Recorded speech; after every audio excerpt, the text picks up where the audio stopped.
No.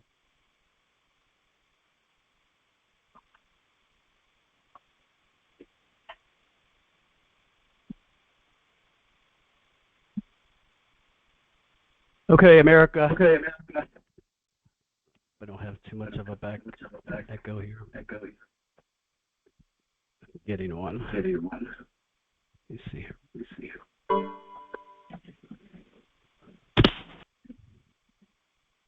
Echo, echo, echo. Oh, it's gone. All right, great. Well, thanks everyone for joining again. This is the Peacekeeping Task Force Assembly Liaison Introduction and Training. I just want to start out. I'm not familiar with how many folks have been here ongoing and who are new. We'll go through some of the slides that you see here today. What was presented from the beginning, and just touch base on where we are with state participation at this time. We are tracking numerous states, I believe 29 altogether. So we'll just go through here. Everyone has seen this portion. Nothing has changed as far as progress and structure. After the 7-week series or the 7-meeting series, we will start diving into this outline portion as was described in the tutorial from early on. So if folks were anticipating this, we will discuss this after May, or the middle portion of May. But I wanted to get to this particular slide here, okay? And this is just to keep everybody aware of how things are going. We haven't returned to this particular presentation. It is being rebuilt. We lost about 18%, I think 20% of the portion as you see during the tutorial outline. But we will get back to that, and we are focusing on building and reaching all assemblies eventually. And the 4% you will see here, in particular these two states being Vermont and Delaware. So these are the 4% here. But we do have numerous states still reaching out. Other folks from the same state are building. Is there anybody on the call that hasn't been here before?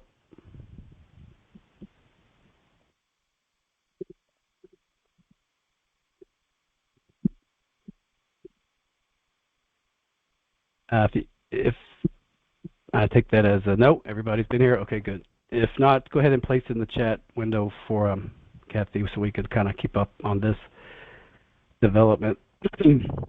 Now, what we're going to talk about today, everybody, is something that the liaisons will be focusing on themselves. Not to say that any of you as future assembly liaisons has to know yourself as subject matter experts in the field of assembly militia, Continental Marshal Service, or your soil jurisdiction sheriff. But these are the 3 focal points that your General Assembly will be the recipient of your reports as those particular assets external to your assembly start to take shape. And we did touch on roles regarding soil jurisdiction sheriffs. One moment for the announcement.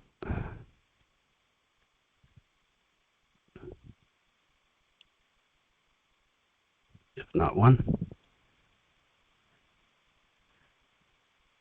Welcome as you come in. The role of the soil jurisdiction sheriff, we did touch on that in previous meetings, and I do believe those meetings, everyone has the recording for that. And if anybody has any questions regarding that as it pertains to your county, we'll open up this particular meeting for a more lengthy Q&A towards the end. But I did want to share this presentation with everyone regarding assembly militia and how it can organically take shape on your county, on your state, in a very organic, welcoming manner. And we did touch on the role fairly thoroughly regarding the Continental Marshal Service. And again, everyone should have the recording for that and the PowerPoints. Okay, so this presentation today will be no different. The presentation itself will go out along with the recording. Okay, any questions? Anybody have any concerns, any optimisms regarding your county assembly militia pillar structure before we get started? Paul on Joe, we Florida. do have a couple new people. Oh, sorry, Paul. Sure, Paul, go ahead. Thank you, Kathy. Yeah, we don't ever want to underestimate divine providence, because we had our Volusia County Assembly meeting this morning at a new location at a VFW, and it just the way it came about. Well, this vice commander there is in the Marines, and he was a close quarters combat instructor. One of the things he did in the Marines, and also a helicopter pilot. But he actually started one of the militias in South Carolina, and they've got over 800 people, and he moved here last July. So to say that he was excited to see us come there today would be a real understatement. But that's the point. We don't have to take ourselves too serious, well, with anything. But when you're preparing, and you're preparing the right way, everything just seems to, pretty much to fall in place. Right, and you're absolutely right, Paul. And this is not to say that anyone is incorrect with preparedness and community awareness and sustainable, truly organic, sustainable local infrastructure. That is what we'll be talking about today. But you mentioned participation and interest in combat. Now, I don't know about everyone else, but honestly, even with 25 years military experience and 3 tours, the last thing I ever want to have to engage in again is combat. Nevertheless, of course, and we can never relinquish that responsibility if it comes to be. What we'll talk about today is how and what will be defended if the proverbial push came to shove. Okay, and as this presentation will illustrate, you will notice there is no combat elements to this development, near zero, if not zero. But yes, as things build forward, as communities are more structured and committed to working together in very much the same way they do now, but with a rehearsal in a sense to be prepared to be on the same page and centered on community defense, if it ever came to that. And we'll show where those particulars would take place in the event after or as we go through the presentation and after communities boundaries have been established and what those are and all of that. Okay. So, and thank you for that, Paul. So what this presentation will help guide through the discussion, we'll be using the mind map structure. We'll be utilizing various cells and how those cells branch out one to another and then beyond. So these 4 main thought parameters here will grow as the presentation unfolds. Okay, but we will be building off of what's called a community level boundary, or in a military sense, a cordon. But we definitely want to shed that notion of a cordon, because the cordon is a roaming necessity to ribbon off certain sections by certain skilled teams whose responsibility is to identify a certain location, cordon that location, secure, while investigations in the case of a cordon takes place. Searching, knocking, investigating, shaking hands, all of those things within with what is inside that particular cordon. But this presentation will migrate away from that roaming special team notion and then place it the same type of coordination within the community itself. Okay. Protecting town center infrastructure is one of the main purposes for this strategy. And through interlocking boundaries, as you see here below, is how to achieve town center or city center infrastructure protection and maintenance. And then by way of connecting distant boundaries countywide, you'll see as we go.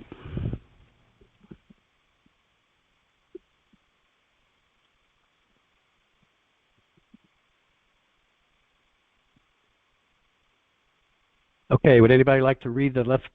Each of the slides predominantly has slides here. We only have, I think, 10 slides, I think, maybe. But if anybody would like to read the left portion, I'll describe what is shown on the right.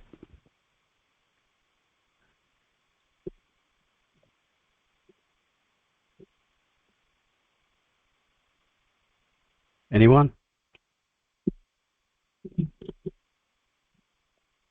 I'll go ahead and read, Joe. Thank you. Okay. Plan designed to withstand a near worst case degradation situation. Constant provision and travel route protection. Build modular interlocking community relationships through established areas of responsibility. Improving and or maintaining pre-existing community and town center. Maintaining crossroad access. And reestablishing multi-county cooperation. Right. Thank you, Kathy. So as was described and illustrated in the first slide, we will start to build out these particular modules, these cyclical modules, and as their relationships unfold.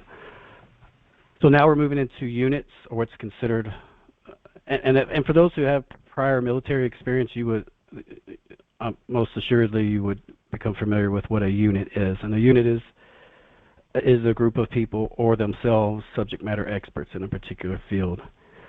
But in this case, we're going to, again, I think this will probably be the last time I mention anything regarding military familiarity, but we will focus on family units, single family units.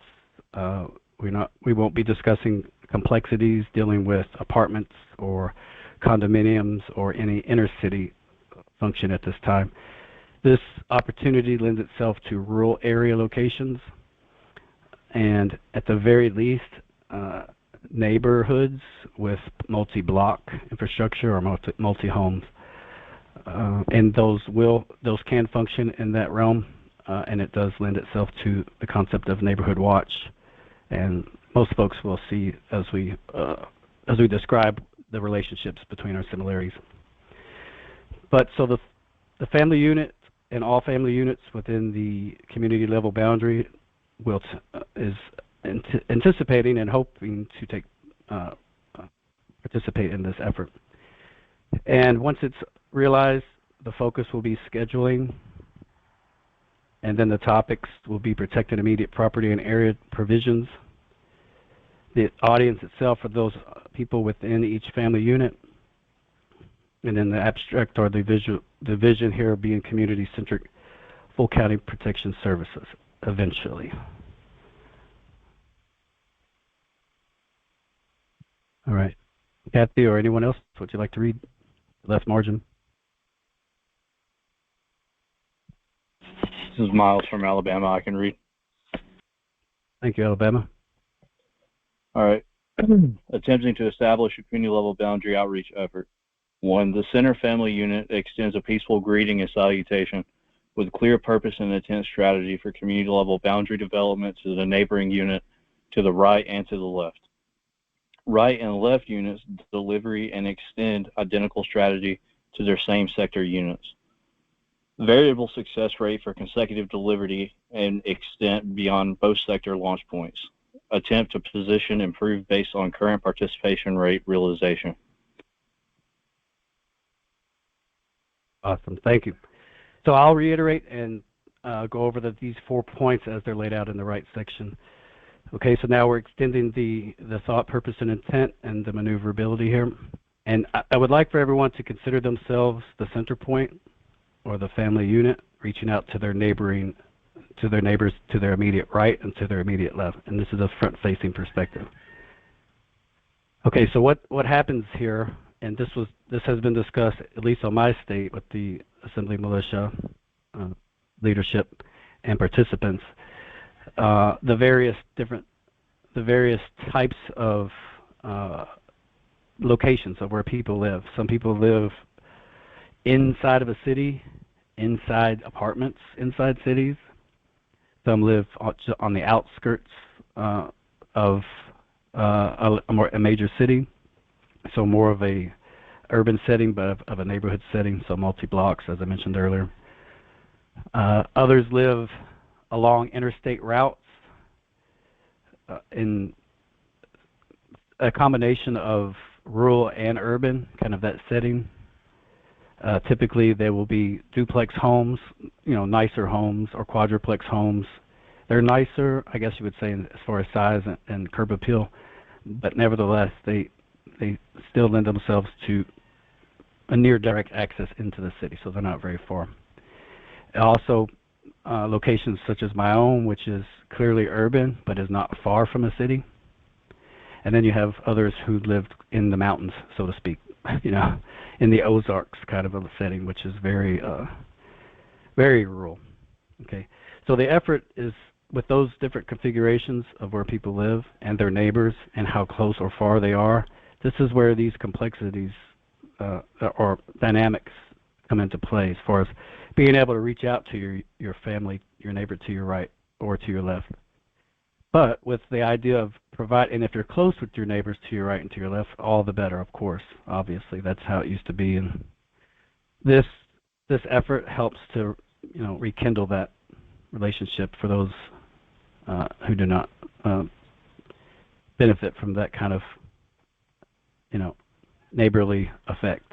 So, but if you have, and this is what we can talk about forward, not ourselves, but yes, through our Assembly Militia, as they learn this strategy and they consider this strategy and they share with the General Assembly how that greetings and salutation would take place, in what time frame would it be considered as something that would be, a mentioning, hey neighbors, that we do believe it's time. I mean, how those intelligences are shared with one another and concerns.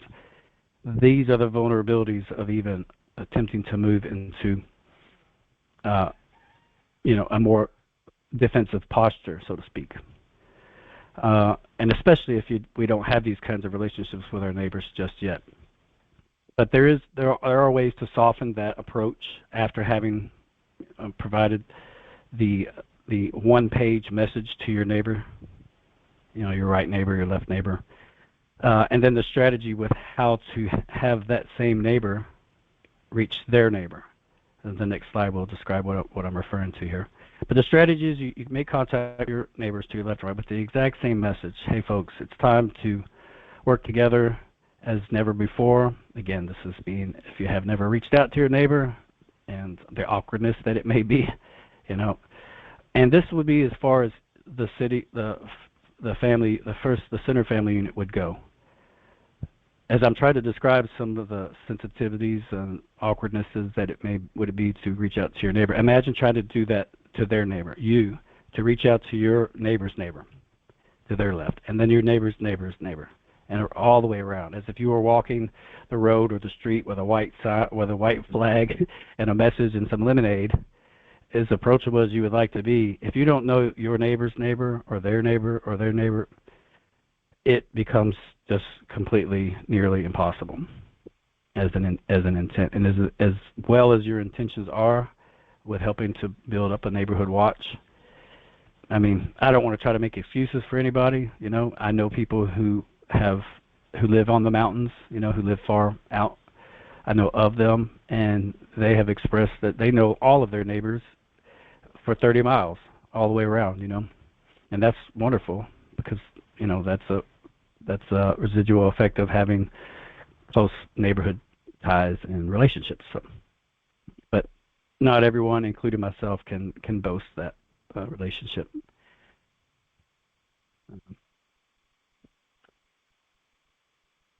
Okay.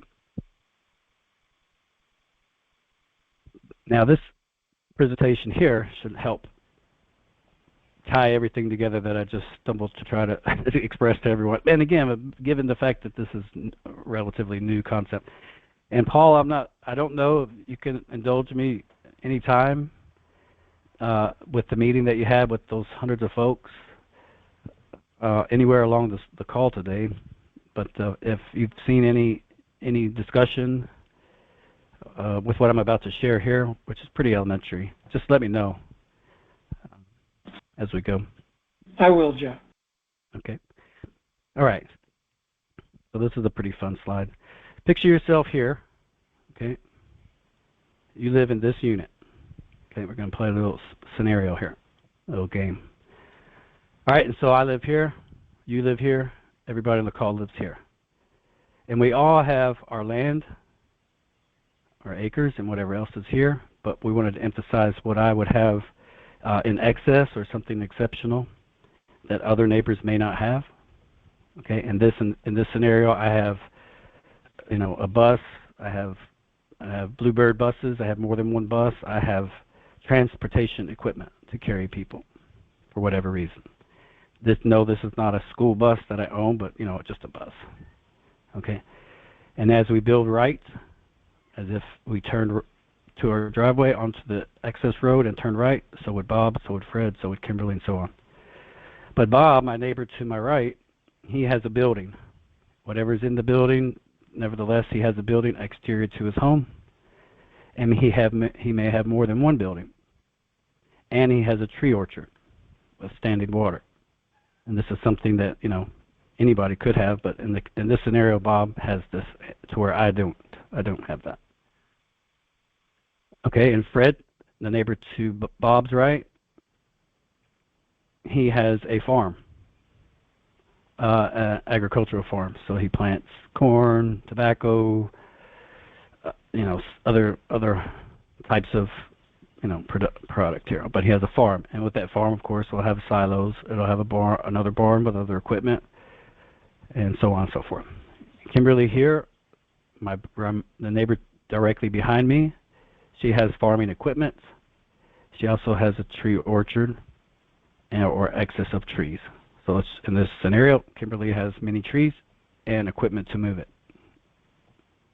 Whether that's her intent as a property owner, nevertheless, she has trees and farming equipment. Jimmy, the neighbor to her right, has a full farm, animal farm, with multiple equipment. Jimmy lives there.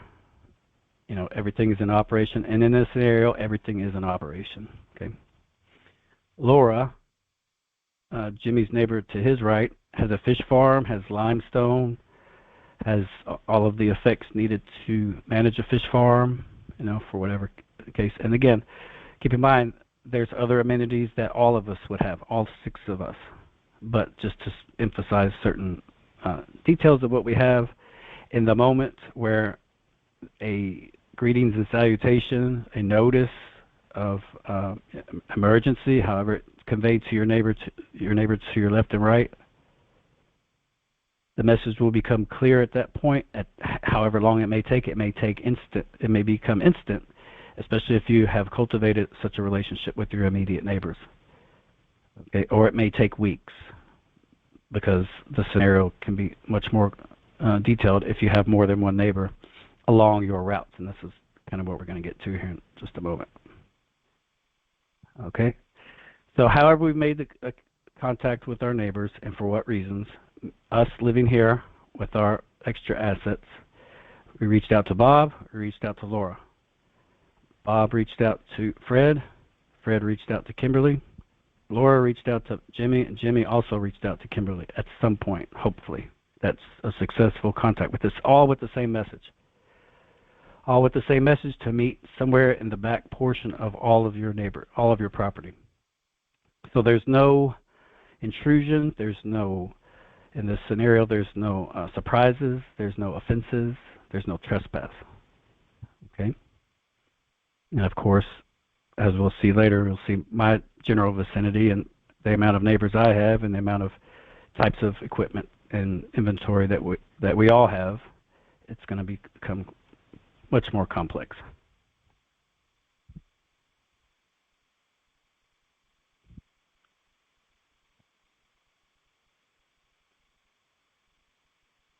Any questions?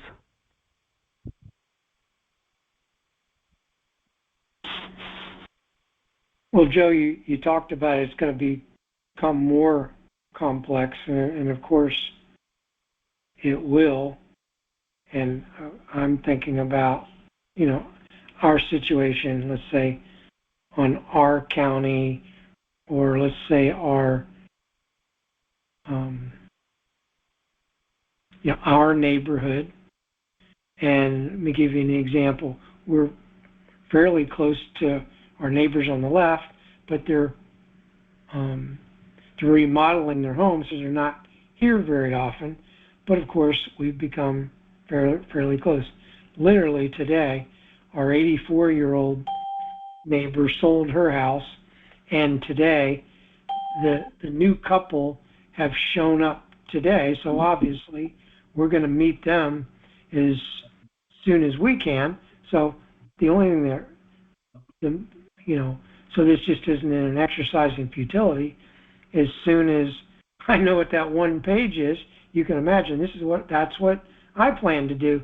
And of course, we've had people at our in our community that have all these things that you've talked about. So this is like a universal application of principle. So it's wonderful. Thank you, Paul. And yes, I'm sure a lot of everyone on the call can share in the complexities of their immediate community. Just to be, to contribute with this slide, this is very similar to the type of layout that my immediate community has. I don't know this to be 100%, but because of today's modern technology and topographical satellite imagery, it's at least identified that my 62 neighbors do have portions of these same types of assets, land assets. Okay, so what we've done here now with this highlight, this kind of points to what the boundary is. We have a community. This is a community level. It's nothing beyond. It's not out of the reach or out of the realm of possibility. This is a reality. And as the hand shadow illustrates, overlaying this community, the boundary becomes the center of your access road. So here we are, we're to the right. And I did touch on this on other meetings with other assemblies, but we've improved since then. So here I am turning right in this really convenient community here, being rectangular shaped, and 6 equally acreaged neighbors. Play the scenario out as you know them to be in your world, being if you know Bob, or if you know Laura, you may know Bob, not Laura, you may know Bob and Laura, but none of your other more distant neighbors as you travel. But nevertheless, this is the boundary. This is the cordon. This line, as you travel freely, is the limit of your boundary, your responsibility. Okay? And by virtue of assuming this, and again, it's the same portion, the same outreach to your neighbors, that they all share a portion of this responsibility, and they do so anyway. Just short of the actual roadway or easement even, we all have a sense of responsibility already with the road access in front of our homes. And we absolutely have a vested interest in every portion of our property. And we also respect the property line of our neighbors as best we can. And we attempt to try to know our neighbors and be friendly and cordial and, share moments together as possible and when possible. But maybe what is completely new to some, especially in this scenario, is actually meeting for these purposes. But meeting with our neighbors and going to a gathering place and engaging in recreational fun and family bonding and neighborhood bonding, that's not all too uncommon even today. It may not be in someone's of our neighbor's backyard or along a property line in this illustration, but it is definitely not too far-fetched to embrace one another's company in this manner. Okay, but this would be your boundary collectively. And you can envision what takes place on the other side of this boundary line are other neighbors. In all actuality, your neighbor to your right across the road, Laura's neighbor right across the road or adjacent, and since she's on a corner unit here, she may have a neighbor to her front and to her side, or same with Jim, same with everybody. But Fred or Kimberly or any may not have any neighbor all across here. This may be open space. However, you travel this road with the same intent as everyone here did. We say, who's our neighbors and how do we get back to our driveway immediately with the most expedient manner possible? And it would be, we travel here, I have to turn right as soon as you turn right. And on improved roads, not back roads, side roads, or makeshift alternative roads. Actually confirmed, mapped roads, identified, named, and whatnot. You turn again. Ideally, it's going to take you 3 turns till you get back to your neighborhood. 3 rights. 4 rights if you count turning right out of your property. Okay. So now, and if you takes a minute for my slide to go. All right. Any questions with that? It's kind of a fun slide, right? Any questions? Does anybody have anything similar to that besides Paul? Does anybody live inside of a city?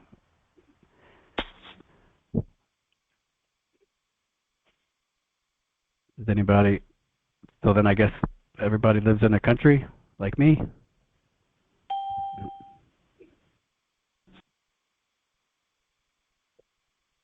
Okay to speak up if you have any questions. Joe, is the idea to find that community interior place for your family unit to meet eventually? Yes, that now this is where we're zooming in. We've moved the icons and the illustration, and now we're focusing on the center portion. If that's what you're asking, Paul. Well, yeah, because when I think about I kind of like a cosmic superimposition. I superimposed our neighborhood there. And what's interesting, because we're less than 500 feet from the Atlantic Ocean. Right. Mm-hmm. Yeah. So we go out to the right from a cul-de-sac, down to the end of the road, make a right, make another right. With the third right, we're along Ocean Shore Boulevard, and between our house and the Atlantic Ocean is a fairly, or no, I'd say a medium-sized condominium. Mm-hmm. So we kind of have a multi-housing adjacent. If I follow the road, it's literally inside the road. If you go out to the right, across that road is the Atlantic Ocean. So Okay. Well, Paul, if you live on a cul-de-sac, or if you're coming from an otherwise dead end or a branch off from your neighborhood, you're actually your community boundary would start outside of that community. Okay, that again, those are the complexities that neighborhoods, urban neighborhoods, have to deal with, have to manage.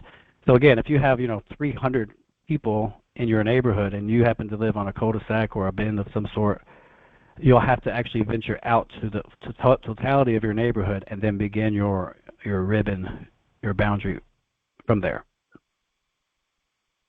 Does that make sense? Yeah, it does. So, for instance, if I were to go out the other way, because I've never seen it before, but there's a 10-foot easement between the two homes, ours being one, for all 28 homes in our subdivision. Mm-hmm. But they go out crossed into the back parking lot of the condominium, I don't know, 150 feet or something out to the road. So it's like a circle, so to speak, from our end being the terminus all the way around. So we got single family homes, 28. Then around that, yes, it's outside of our immediate 28 homes, because there's like little cul-de-sacs off our road, if that makes sense. So when we go all the way around, now we've run in, now we draw the, let's say the 200 people that would be in the condominium, but there's no getting away from them because they're literally closer to us than houses down the street. Okay, so what we can do, if you guys would like to discuss this on another meeting, if you would like to send, it doesn't have to be your area at all, but if you look over your map, look over your town, if you have family or friends concerns, or just a tricky area that you see, just kind of take a snippet of that. You can email it to us, and we can email you back with suggestions on how to design your boundary line, and then plug yourself in. How your neighborhood itself is designed. That should help benefit and share anyone's concerns or questions. If they're not grasping what we're describing here, that's probably the best approach moving forward here. So just send that, and again we can as we sum up what we're talking about and have talked about so far, especially with this, if anything. Just send us a photo or a snippet, and we'll highlight that for you, and we'll share a few of those on the next call. Does that sound good, Paul? It does, Joe. Thank you. Okay, thanks. Would anybody like to read actually all of the slide? And if you don't mind, just to give me a little break here, but just if anybody would like to read that and touch on what is shown.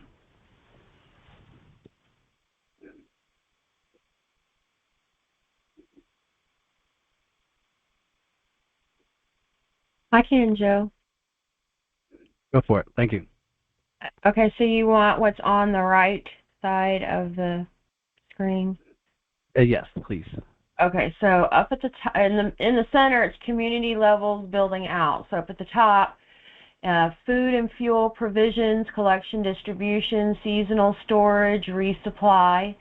There's transportation, towing, payload, horsepower, reliability, serviceability. Of course, communications, capacity, range, repair, mobility, medical, type, supply, refit, resupply, manufacture, storage. Then in the bottom portion, there's shelter, confirmation, size, facilities, purpose, durability, accessibility, and versatility. Water, fuel, preservation, filtration, collection, excavation, protection. Trade mediums, gold, silver, copper, paper, labor, clothing, ammunition. And so to achieve safe service, travel to town center. So evidently everything is in the center community. And these are great core elements for each one of these. And I like how you've broken down more detail as to what that means for each area. Sure. Thank you, Christine. Welcome too, by the way. Thank you. Indiana in the house, everybody. Ex parte Milligan, anybody? That's awesome. My neighbor to the north. Awesome. And yes.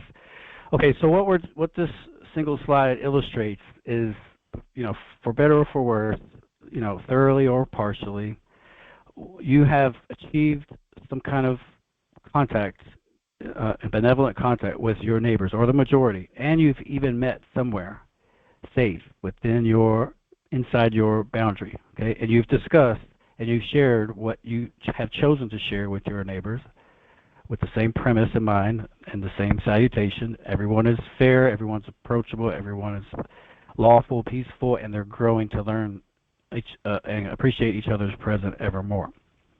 Okay, but as I mentioned before, this being one of two main purposes with community level boundaries and county protection, then we start moving into the second and final purpose of this posturing, and that is to have succeed safe travel to your town and essentially provide the same protection or maintenance, accountability for your town. Okay, and between everyone within your neighborhood, your community, I should say. This emphasis on the community, not just a variable neighborhood reality, but more focused being your community, your immediate community. Within that, you have maintained some level of inventory along these lines, and these being the main necessities for everyday life. And you'll notice it's kind of a smattering of bubbles here because of the fact that there may be other assets that you have or that your community has to offer during this preparation. So you can, when everybody and all of the assembly militia leaders considers using this particular strategy and presentation, can begin placing other items inside these other smaller cells. Okay.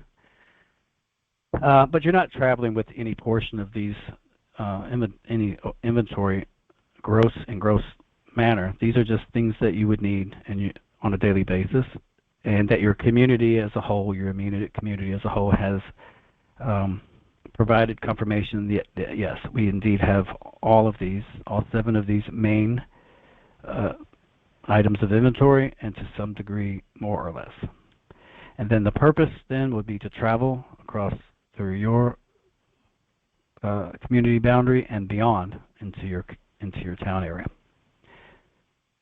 Okay. All right. Now, hopefully each slide helps to build more familiarity on what you saw before the previous slide. Okay. So I'll read this. This happens to be my quaint little charming county, and here's my city center, Taylorsville, and this area here happens to be my community boundary, and which are 4 rights, essentially 4. But I live right here where the pointer is, and I go out after I turn right. I turn right on Cotton Lane. I go up here, get on this road, go down here again, turn right, which is now I'm in Spencer County. I'm in this part right here. I'm in Nelson County. This is Spencer County. And then I'll take another right, third right, and then I'm on 44. I'll take a 4th and final right, and now I'm back into my neighborhood area. Which here along this, I hope you guys can see for those on the screen. There are roughly 62 identified homes. Not that I know all of these folks or that 62 people actually live in these homes, but it's been identified that's just about 62 homes here. And then we'll get closer as we go. But so identifying community level boundary elements. Make every lawful, practical, accurate attempt to identify all visibility or audibly discoverable and verifiable elements within and upon your community level boundary. Within and upon, of course. And we'll get to that. Survey when and where able. Gradually speak more frequently and succinctly to your community neighbors on the subject whenever feasibly possible. And again, some folks can boast, this is a no-brainer. This is easy. This is commonplace within not just my immediate area, but all across my county. And in the sheriff, and everybody's largely on page with, generally speaking, protecting one's neighbors, lending yourself to that notion. So here's just another different type of map. And if you have generators and you have tablets, if you have overhead projections, and if you just wanted to utilize a darker map, just know that they're available, and it shows some of your natural assets, this being Salt Lake. And I'm not fond of dark maps, but they are nighttime maps, so they're somewhat useful. I could have chosen a better map for this, but nevertheless. Okay, this slide describes the total view perspective, or this particular map, whether it's light or dark. But become well familiar with all improved road access points leading in and out, not only of your county, okay? So, because county roads typically change name and number as soon as they cross the county line. U.S. routes and state routes will maintain their same name and number.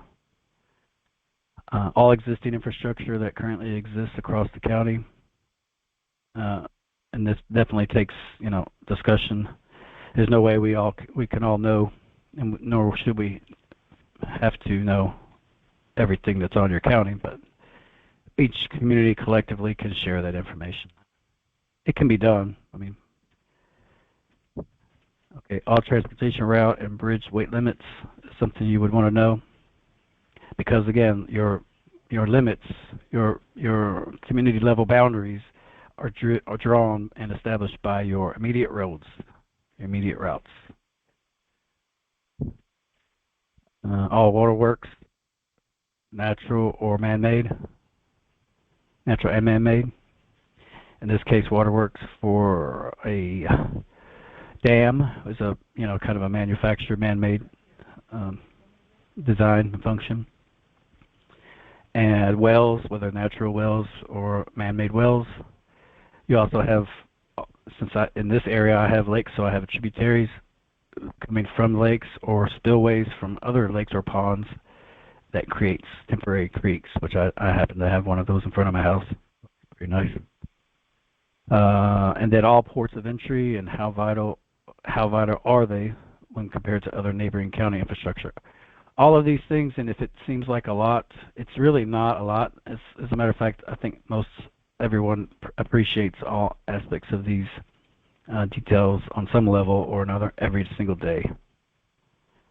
Okay, but just wanted to point that out, that these details are also at play with this strategy. Okay, so back to my it used to be known as cordon, but similarly drawn community level boundary. And so in this color code here, I know it's off the page here, but in top and bottom. But the boundary has been established by the roads. Now Cotton Lane here it's a improved road, but it's not, and it's two-way. You could pass both ways, but it doesn't have a shoulder. It doesn't have sidelines. It doesn't have a center line either.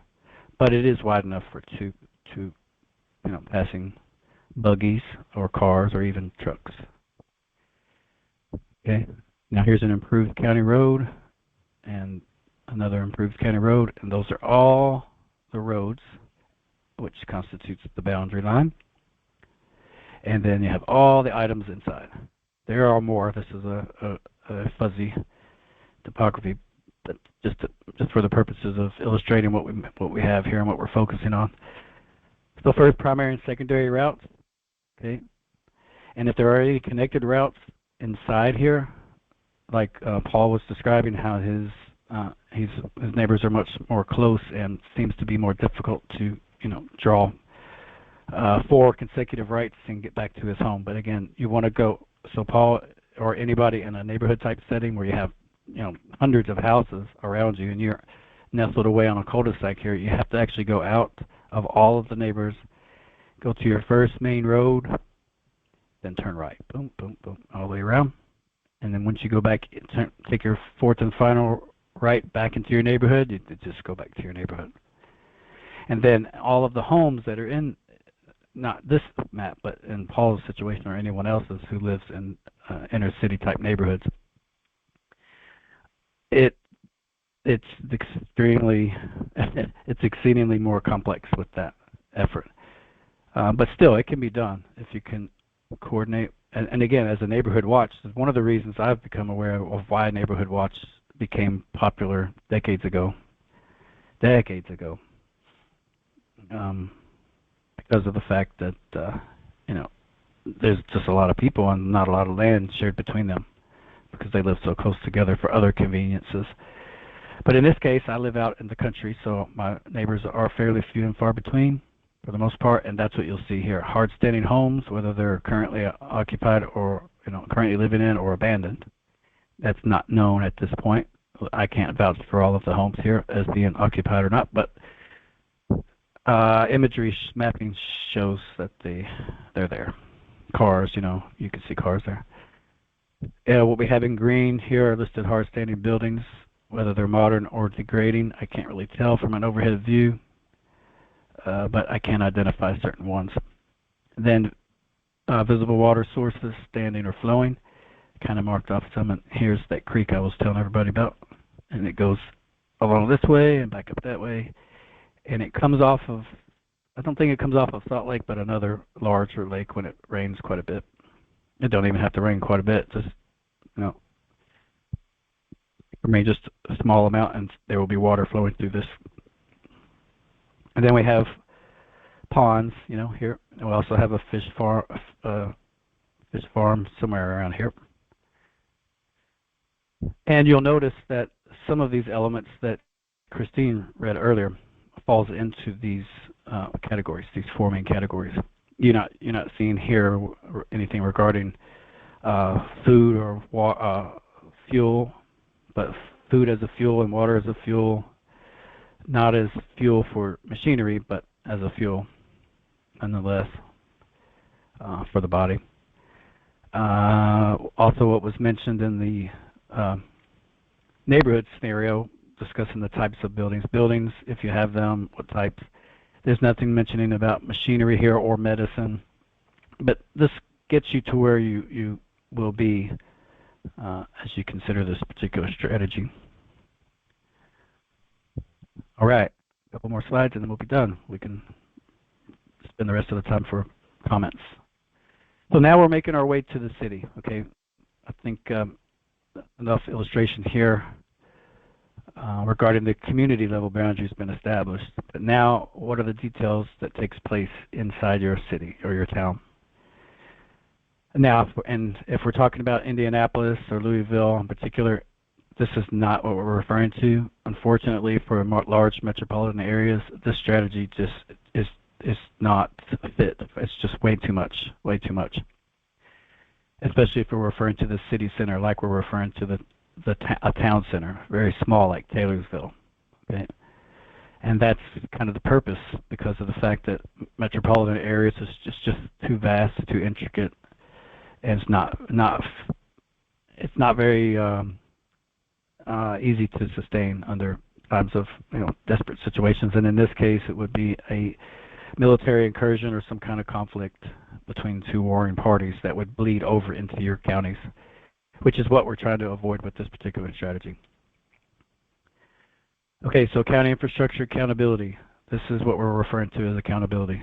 Accountability, it could start with your holdings if you have a city center holding, anything dealing with banks or anything behind a vault.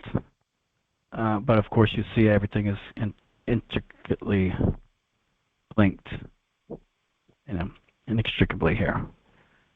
Okay, so but it's your city center. So you travel. If I travel from here to my home with myself and three or four or five or six or seven other men from my 62 homes in my immediate community, we would travel 7.4 miles or just over 14 minutes to Taylorsville. And when we would get there, hopefully at some point, ideally, we will be meeting with other communities either in our vicinity or adjacent to our vicinity across from Taylorsville.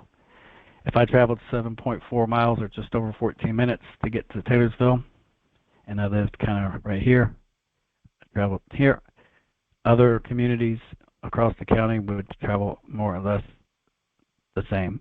And we would all meet here to assist with local law enforcement, to assist with in securing their office and their role in this and their responsibility for protecting their shire and accountability for their deputies, the post office, and of course the courthouse, which is all of which are in direct line of sight of mercenaries. This is what the first civil conflict, the finer details of that particular situation was about. And then as these warring factions come through your county, of course, they will be pillaging, raping, stealing, killing, whatever they can to sustain their movement as they bounce off and they get to the city. They pummel the city, and they continue moving through. This is exactly a significant part of what took place back then, and with our knowledge now and technologies and dedications and education, we can assist further educating people in situations if they arise in this manner, and we can help mitigate or largely avoid having paid mercenaries bounce through not only my county but yours as well. But some of the details in these kind of goes without saying. Documents, anything archived, the library themselves kind of has a relationship with the courthouse, the sheriff and their office and police, elected officials, anything that has to do with records that they're responsible for, post office, transporting of parcels, and any equipment needing or used to help receive and deliver. All of these would be in line of sight and targets for mercenary altercations between the two. Okay, so if you'll notice so far, there's nothing mentioned about any of your fellow county men and women, your units, the people living in your units, engaging in or posturing yourself into any kind of fighting mode, none whatsoever. But yes, if intelligence in your communications provides information that certain altercations are heading your way, that's a description and training for another time. But this is something that the liaisons, as you consider taking on the role, will know of and be familiar with. Reports coming from your assembly militia pillar. Now, if you have nothing like this yet, I'm not surprised, but I would be surprised, and pleasantly so, with some of the developments that other state assembly militia leadership are working on. And this is probably something new for most of them. I haven't heard any reports about any strategizing or discussing any kind of community boundary development, familiarity, nothing like that yet. Okay. Go to the last slide. I wanted to save the last 30 minutes for discussion here. Okay, so now if you can imagine, I'll quickly go through again. You've successfully, more or less, established your community level boundaries. You've met more or less with the majority of your neighbors inside your ribbon. Everybody is aware, even if it's taking you 10 days or 20 days to establish that relationship, more or less. Now your intentions are delivered. Questions have been answered more or less to the point where folks and all able-bodied men, let's now travel to our town and help to sustain any damage or any known threats that could be coming through our county into our city center and then out. Okay. Now, if you are imagining, well, this sounds pretty clever because any situation either has to be railroaded in, ferried in, or sailed in across your navigable inland waterways, traveled across main roads, traveled through backwoods, or airdropped, like a paratrooper type kind of a thing. But anything just short of airdropping enemies into your area and then the enemies fight themselves, just know you're not the enemy, and neither are your neighbors, and neither are your adjacent counties, your fellow state men and women as well, whether their status corrected or not. And by the way, all this combined is a super fantastic way for outreach, even now, before any type of situation like this would require building out your county to this level. So all that up to this final slide here, you have not only you and some of the leaders within your community, but other communities that you've grown to know, either near your county element or community element or far. you know. But you meet along the way, or you meet at the county. Each community that is interlocked helps to further establish safe travels. You and your other community leaders, safe travels from your area to city or town and back again.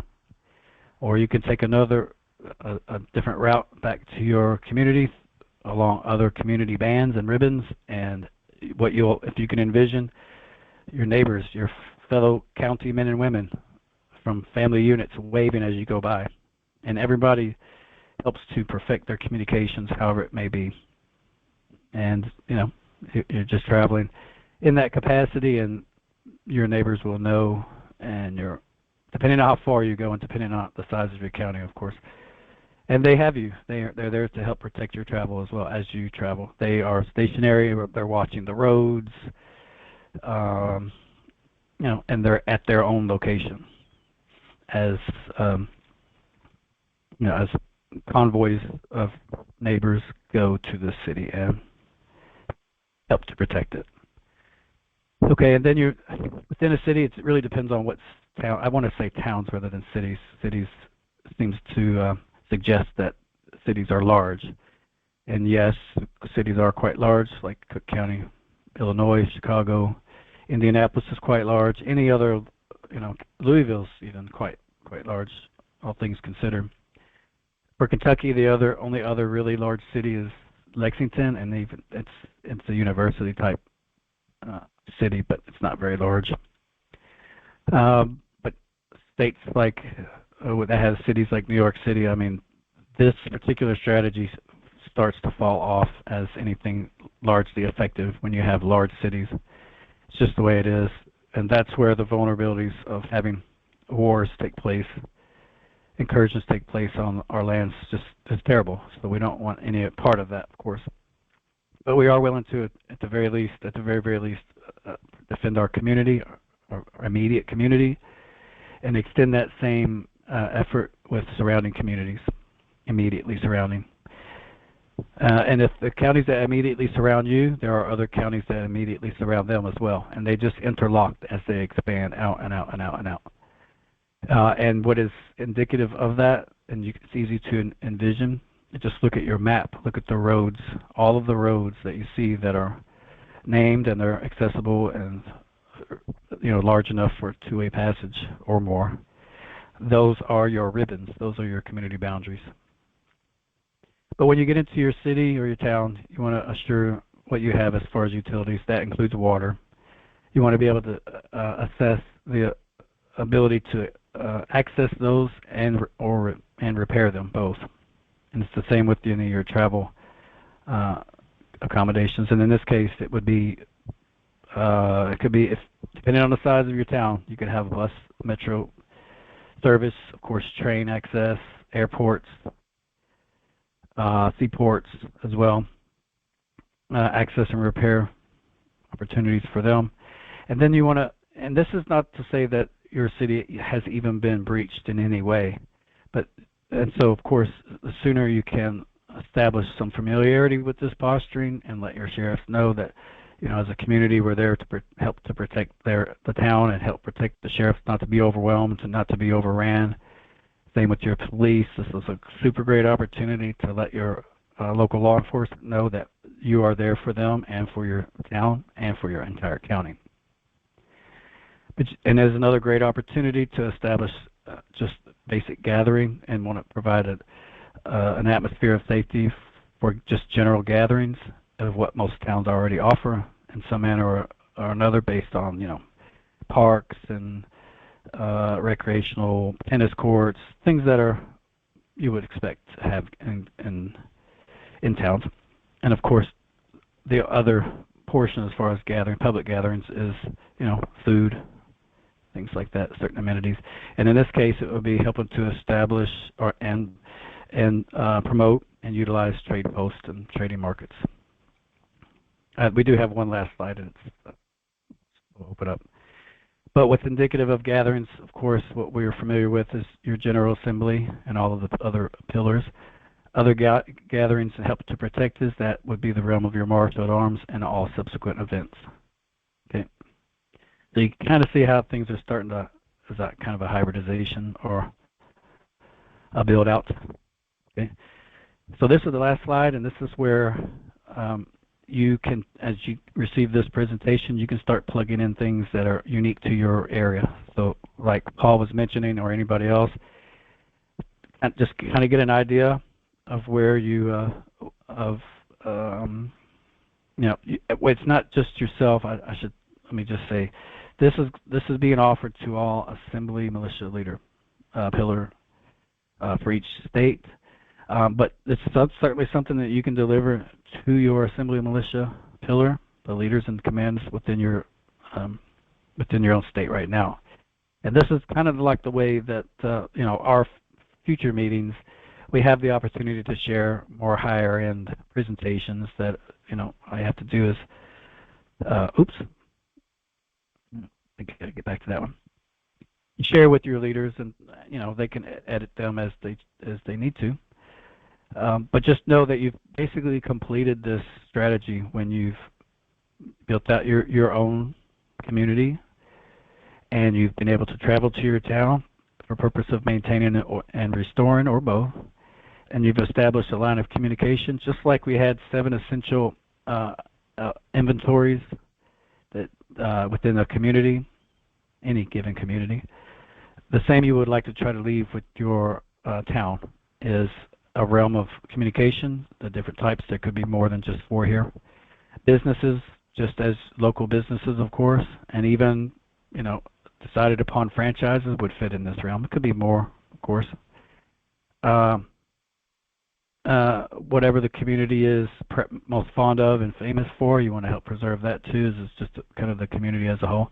And I guess my favorite here is an assembly and a realm and familiarity of what an assembly is. And this, of course, could be General Assembly, Business Assembly, Juro, and Assembly Militia. So you kind of leave your presence as you go and you build this out. And it's never too late, and this can be implemented even today, just depending on your location. And now this is not any one of you. If you're here as a assembly liaison, this is not for you as a responsibility, but it would be that of your assembly militia leadership. That's all I have. Questions? Sorry, I went a little bit over. I wanted the last 30 minutes for questions, but so let's open it up. I think I got some folks in the chat here. Questions? Nope. Okay. Well, may I? Sure. So in Anna's last article, it sounded like there's going to be a financial crisis. How do you think that impacts your plan? Well, yes, and it's a great question. As a matter of fact, all concerns, helps to put an air of, necessity more to this. And again, I don't want to add or take away from any stressors that any one of us may have. Just know that anything can happen from one moment to another. So again, it's no time like the better to reach out to your neighbors, build that notice, make it as best, get within your assembly and militia, whatever committees is or subcommittee that's focusing on that first step. The very first step is getting a notice into your hands, and then be willing to reach out to your neighbors and share alike. As far as financial collapse, it's certainly a concern, and it has a lot of validity behind it. But what can we do, honestly, except prepare? And then prepare along these lines. It definitely goes without saying, Betty, we have to go somewhere. We have to start somewhere, and so PKTF is there to offer certain strategies that are very palatable, very realistic, very peaceful and logical, and so that's what we wanted to discuss with everybody tonight. So good questions. I don't have anything beyond that, financial collapse or biological attacks, this, that, and the other. We all have concerns and reasons to be concerned, but ultimately, what can we do? Except, prepare in a logical way. Anybody else? Yes, Joe. We've had a lot of conversations on Florida in different counties about these permaculture. We've got one of the most robust permaculture expansions going on in Florida, where people are either even talking about seed being like a currency potentially. We've got, whether it's a quarter acre, a half acre, 5 acres, or even one that's being looked at for 60 acres to put a biodynamic farm on. When we're talking about things like that, it's got the capacity to interlock not just conventional, but organic, farms, and people are talking about things like raw milk. They're talking about having 5 friends within 5 miles. I know it's a derivation of this, but this consciousness in our minds. We're talking about, as a matter of fact, June 2nd, we're in the process of creating a constitutional town on 1,339 acres in our county, the corporate county, and of course, and having all of these things be part of our community, working more and more together and connecting from one end of the county to the other. There was even talk today of having a southwestern, instead of having like just one assembly headquarters, having a northeast and a southwest, so the county is even decentralized in all this thinking. And this guy Corey Endrulat, Endrulat, was on our Thursday night call for Florida for the assembly, and I guess he was up in Pennsylvania, and he said he hasn't seen where he was. He said he didn't see a lot of the openness, at least at this point, but he moved down here, I guess, less than a year ago. And I mean, things are just going, from soup to nuts. All sorts of possibilities are being looked at. So the timing is, it's like there's a momentum that's starting to come into people's consciousness.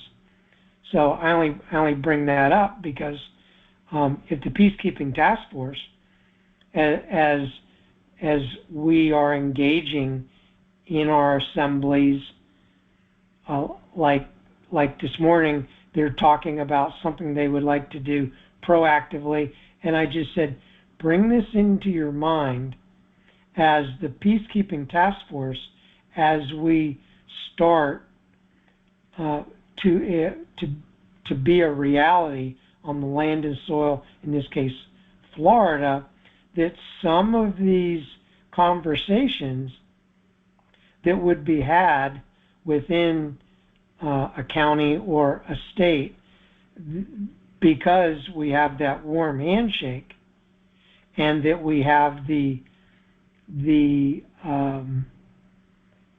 we're not going to be involved in conflict. We don't have a counterpart. So it's like, okay, guys, I know you're planning on whatever you're planning because everybody needs to self-govern, but we have the capacity to bring into the conversation. Please think about the timing on all this, because wouldn't it be great to have a peaceful conversation so that, for instance, de facto and de jure don't even have to come into conflict. So anyway, that's what we were talking about this morning. Thank you, Paul. And yes, this is along the lines of what we're referring to as a method, a universal method to be able to reach out to our community and help to ease the minds of the people of what they're actually capable of, not in a defensive posture, but in a more preparative posture. And if it ever comes down to where confrontation takes place, surely we don't want that to be with our neighbors. We want to be able to mitigate conflict that comes through our counties that's unrecognizable and certainly unwelcomed. And anybody else want to add to that?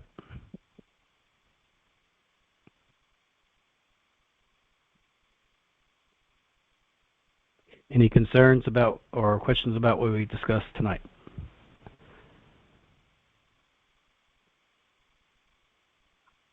Looks like Miles is trying to speak. Go ahead, Miles, Alabama.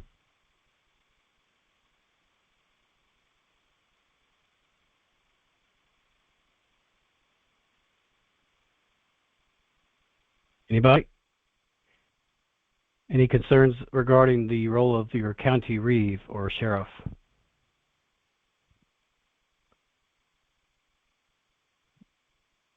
Miles, it looks like you're trying to speak, but you're not coming through. I see your microphone opening up and closing. It's open now, but we're not hearing you. You can put that in the chat if you have a question.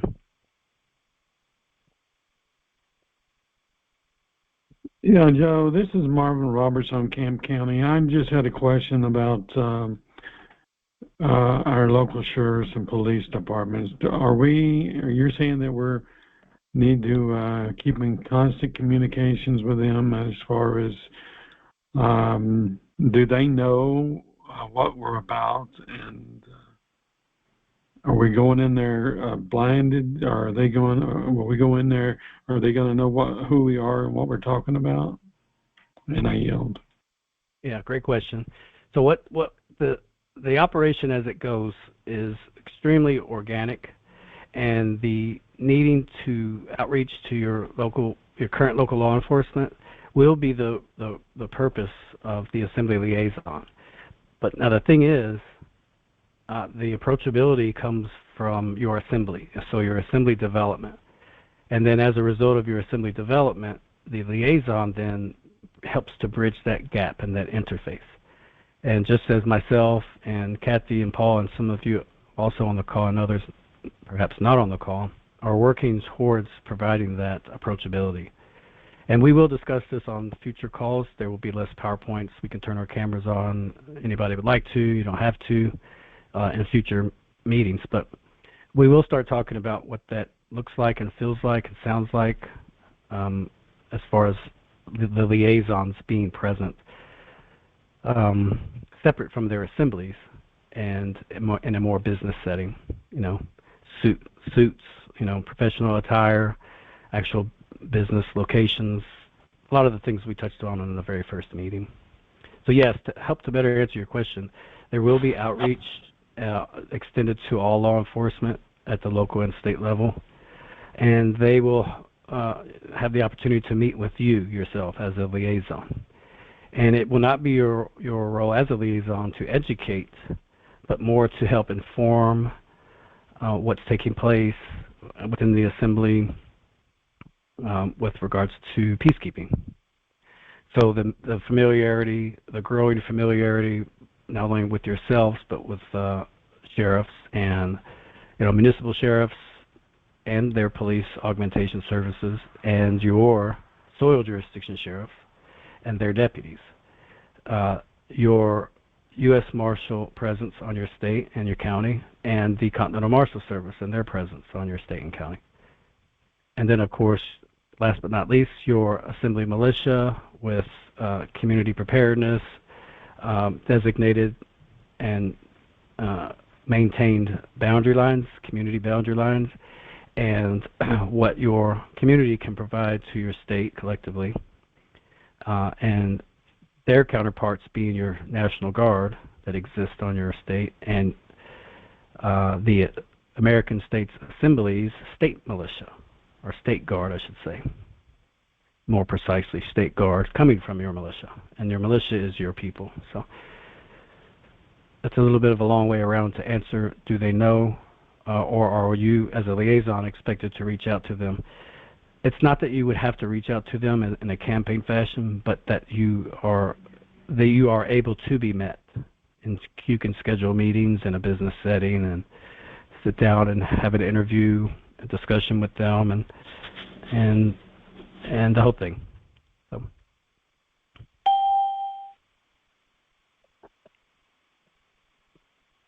Joe, would it be appropriate to like casting that vision, what it might look like in that setting? Because I know that we're really seeing it. Yeah, absolutely, Paul, and that's what we'll be discussing now. There's 2 more meetings in this series of meetings. Tonight was scheduled to be a scenario-based, but we had one lag in our scheduling for a particular meeting, so we're really 1 meeting behind schedule. But next week, certainly, or next meeting, we can schedule scenario-based, kind of let our hair down a little bit and not have to be beaten through PowerPoints, and we can discuss scenarios, much like some of the questions tonight are about. Kevin on Arizona, do you have a question? See your camera on. Nope. Okay. Right. All right. Well,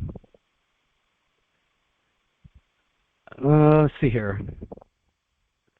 Let me ask. I got a few questions here. Let me look at my notes. Anybody can speak up first, and as many as are on the call can share. How many does any of your assembly have an assembly militia leadership? For instance, I'll preface, Washington State has Jim Fulton. He's also enrolled in this training, although he's an assembly militia pillar coordinator. He's not in a command situation, although he does provide training. So to answer that question, the Washington Assembly does have an assembly militia pillar up and running. So is there anyone else here that has that as well? Florida does. Fantastic. Anybody else? Alabama? Texas? Pennsylvania? Illinois? Yeah, this is Marvin Roberts again on Texas. We're working on the militia pillar, the assembly is, and I'm not privy to that information yet. I'm trying to get inside the, because some at the assembly level wants liaisons, but then again, some don't. I mean, I've been nominated, but yet haven't been voted in. I've not gone to any of the upper level meetings, so I'm kind of out there. And their general assembly meetings are so far apart. They got all these other little meetings, and their general assembly meeting is like maybe 2 or 3 weeks out. Okay, well, yeah, I can definitely I can relate with some of the delays, and or scheduling or few and far between meetings. Now, to answer your question, Marvin, and anybody here on the call, you don't actually have to be elected in this position. This is okay. Yeah. So similar to any Federation level service, currently we have 2 working on the 3rd. But for lack of a better title here or approach, a private company or an organization that the Federation sponsors, that the Continental Marshal Service, for instance, no one has to be elected into that position. Neither does anyone have to be nominated. Anyone could simply, research where else they would like to assist for their state through the Federation of States as a service provided to your state. So there's nobody elected, for instance, to be a state chief continental marshal. They would just simply reach out to the Continental Marshal Service with their interest to serve. Of course, they would receive the training and be interviewed and the whole gambit. It's the same with the Peacekeeping Task Force with regards to Assembly Liaison. So no worries there. You don't have to really wait for approval in that sense, or vetting even in that sense, because we take care of those for you. Bit of a convenience there for you. Okay, well, that's another question I had about the vetting part of it. Do I need to go ahead and submit a background check to the Continental Marshals? Yes. Or great question. Yes. Yep. So Marvin and anybody here, the enrollment form is to help through the PKTFnews.org site. This helps for us to gauge who is interested and who would like to receive information to take on that office, and it's an appointed office.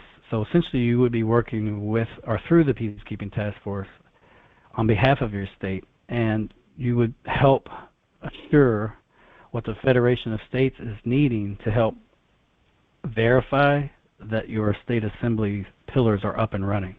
This is precisely why we're here at this meeting tonight. This isn't to help, sell anyone here on the notion of community level boundary strategies to help build your assembly to become a sheriff yourself or a continental marshal. No, this is to help everyone to, when you go back to your assembly and you observe, soil jurisdiction sheriffs coming, learning if they have a state level county, network where they discuss what those roles are. You simply know, you kind of keep a report on if you have 58 counties. You happen to find that, there's 23 of your 58 counties that actually has a peacekeeper, a county level, peacekeeper, whether they're only interested in the role of a county sheriff, or they're actually engaged in becoming that sheriff. Or if you have someone interested, 2 or 3 maybe interested in being your state chief continental marshal, you just simply would know these things and then extend your contact information to them, and if they would like to contact you about anything you may know as you learn the role, how approachable are you? Do you actually have an office, to where they can meet you? Or if you have availability to meet with their sheriff, let's say in a county, two counties away from you, or your county, or 5 counties away from you, you may have a county that has a sheriff that would like to speak with you, whether you have a de jure sheriff, incorporated sheriff, or unincorporated. And you just make yourself available in that regard, and then you just keep up with the development that's taking place. okay. And more to the point, even if I was to try to prioritize which of the 3 external peacekeepers you have, it would be that of your assembly militia. This is probably the most cumbersome facet of American State Assembly development, is what your particular assembly militia pillar leaderships, what are they working on? It's not to say that you're there to critique them or, give a proverbial thumbs up or down, but you're there to just be privy to what they're working on. And if you happen to have an assembly whose leadership is working on weapons training and ammo supply, maneuvering, anything defensive, this is a concern, just a general concern. It's not a high priority concern per se, because that is one part of numerous parts of your militia, because your militia is your community. The presentation described, all of the details of what a community offers, and that is your militia. Do you have buses? Do you have farms? Do you have, do you have equipment? Do you have water? Do you have things that you can help sustain your community? These are all parts that makes up your militia. Do you have shoemakers? Do you have electricians? you have a supply shop, homemade supply shop? Do you have someone who works in holistic medicine? These are all part of your militia. Everything. So you'll just keep up with what those developments are. Okay. Thank you, Joe. Yep. All right, everybody. We're at the top of the hour. Anything else? Good evening. This is Farley on Pennsylvania. Go ahead, Pennsylvania. I'd like to just point out that Pennsylvania is working on its assembly. There are roughly 16 members that are in the committee at this time. We are at a point right now that we are requiring compulsory service from all of our members of the assembly, that they pick up and do something within our assembly. And we're starting out with a calling chain that every county has one person assigned, and we will be communicating to those people, and they will call out through the chain and relay information throughout the state as needed. Currently, we have 47 counties populated. We have a total of 67 in the state, and as we get people into those counties, we will be carrying them along. Now, the reason that we've done this is because we have a agreement that when people come into our assembly, they are not allowed to be on a committee for 6 months, and they cannot actually be a committee chair for a year. But we do need people working. So being compulsory, that's moved on to that extent. We fill out a form as we become members of our assembly with what our capabilities are, so that we have a health committee that knows what is available out throughout the state. We have listings of people who are capable as being mechanics, carpenters, electricians, plumbers, and we have this posted on our ICE drive. So the assembly is moving along quite well in Pennsylvania. Now, see, that is a report. That is Pennsylvania. That is a great report, and that is along the lines of what PKTF is striving for, is to be able to provide that. I mean, the more content, the better. It doesn't have to be accurate. It doesn't. There's, the difficulty is, working with what you have by remaining peaceful and lawful, of course, and respecting each one's sovereignty while they participate at the same time. So it is a very unique dynamic, the way it's structured. But so yes, but Pennsylvania, that is a great report. Yeah. And in the future, these are the kind of discussions that we would have and share with one another. This is another detail of why the Peacekeeping Task Force is designed the Assembly Liaison, to share with ourselves and with each of our own General Assembly their reports.